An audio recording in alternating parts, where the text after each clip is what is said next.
Hey everyone, Mike Simon from Tech Hive and PC World. I am here with Matt Crowley from Google, and we are looking at the JBL Link Bar, which has Android TV and Google Assistant built right into it. And Matt's going to take us through some of the cooler features since it works with his voice.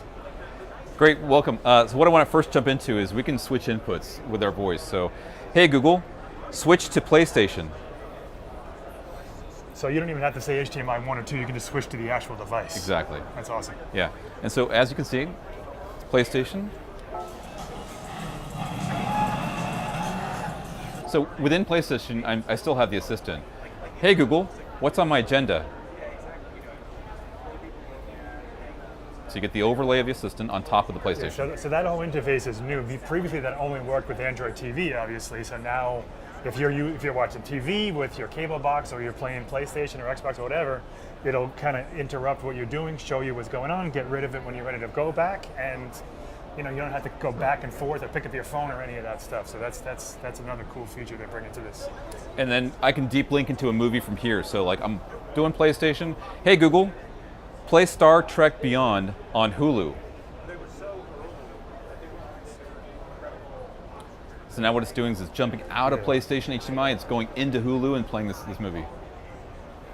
So it did that all seamlessly. It switched the inputs, it switched to the app, it started the movie, and it even picked up where he was watching before.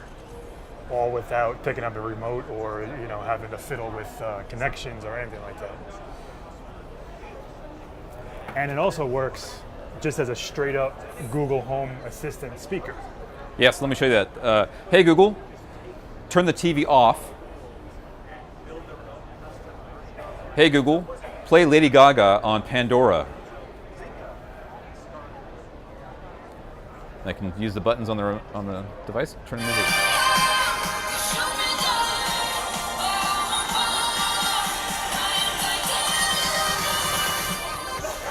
So when the TV's off, it's just like a really good sounding Google Home.